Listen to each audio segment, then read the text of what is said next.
ရင်းနဲ့အမျှအပိုင်း6နှစ်ခွန်အတိတ်ကငရေကောင်ကအခုထိလိုက်6လန့်နေတုံးလားရင်းနဲ့အမျှအပိုင်း6နဲ့ခွန်မှာတော့မြတ်တယောက်ဘဝပစ္စဟုစူးစမ်းနေချိန်မှာပဲသူ့ရဲ့ယောက်ျားရုပ်ကလုပ်ငန်းခွင်အထိလိုက်လာပြီးအဆက်ခွဲနှောက်ယှက်လာကိုရင်းထိတ်စရာမြင်တွေ့ရတော့မှာပါမြတ်ရဲ့ဘဝမှာဒီမုံတိုင်းကိုဘလို့ကြော်ထွေးမလဲဆိုတာအထူးထူးကြည့်လိုက်ရအောင်အပိုင်း6မမျော်လင့်ပဲရောက်လာတဲ့အတိတ်ကအရေး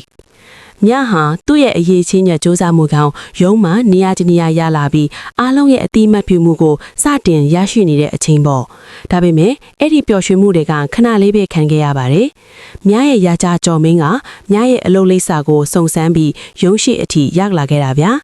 ကြော်မင်းဟာလူအများရှိမှမြတ်ကိုအိမ်ပြေးမှလင်းကိုပစ်ပြီးဖောက်ပြန်နေတဲ့မိန်းမဆိုပြီးအော်ဟစ်အဆက်ခွဲရတာပဲခင်ဗျားလို့စဉ်းစားကြည့်အောင်ကိုယ့်ရဲ့လုပ်ငန်းခွင်မှာလုပ်ဖို့ကိုင်းထက်တို့ရှိအခုလို့အဆွဆွဲခံရတာဟာမင်းကလေးတယောက်အတွက်ဘလောက်တောင်အဆက်ရဖို့ကောင်းလေ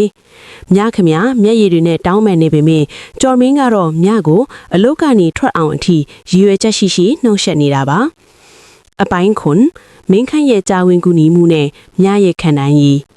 အပိုင်းခွန်မှာတော့ဇက်ရှင်ကပို့ပြီးမြင်လာခဲ့ပါတယ်။ကျော်မင်းကမြကိုအလုတ်ထဲကနေအတင်းဆွဲခေါ်ဖို့ကြိုးစားနေချိန်မှာရုံးပိုင်ရှင်မင်းခန့်ရောက်လာခဲ့တာဗျာ။မင်းခန့်ကကျော်မင်းကိုပြပြတသားတားဆီးလိုက်ယုံတင်မကပဲဒါကကျွန်တော်ယုံဒီမှာလာပြီးရွင်ရိုက်ဆိုင်ဆိုင်မလုပ်နဲ့ဆိုပြီးနှင်ထုတ်လိုက်တာတကယ်ကိုအားရစရာကြီးဗျာ။ဒါပေမဲ့မြကတော့သူ့ကြောင့်ယုံနေမယ်ပြည့်ရပြီးဆိုပြီးမင်းခန့်ကိုအားနာကအလုတ်ထွက်စားတိဖို့အထိဆုံးဖြတ်လိုက်ပါတယ်။မင်းခန့်တော့မြကိုနားလိုက်ပြီးမင်းမအဖြစ်မရှိဘူးအတိတ်ကလူတွေကြောင့်မင်းရဲ့အနာဂတ်ကိုအဖြတ်မခံနဲ့ဆိုပြီးအားပေးခဲ့တဲ့အခန်းလေးကတော့တကယ်ကိုရင်ခွန်းစရာပါပဲ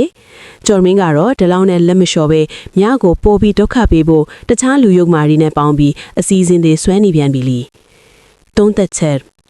ဒီနေ့ပိုင်းမှာမြရဲ့ဇက်ကောင်ဟာပို့ပြီးတော့တနာဖို့ကောင်းလာတယ်လို့မင်းခန့်ကလည်းမြအပေါ်မှာစာနာမှုတွေပိုရှိလာတာကိုတွေ့ရပါတယ်။ယောက်ျားရုပ်ကျော်မင်းရဲ့လုပ်ရက်တွေကတော့ကြီးရှုသူတိုင်းကိုဒေါသထွက်စီမှာအသေးကြပါ။ရင်းနဲ့အမျှဆိုတဲ့အကြိုက်မြရဲ့နာကျင်မှုတွေကိုမင်းခန့်ကဘလောက်အထိရင်းနဲ့အမျှခန်းစားသွားမလဲဆိုတာအပိုင်းရှိမှဆက်လက်စောင့်ကြည့်ရမှာပါ။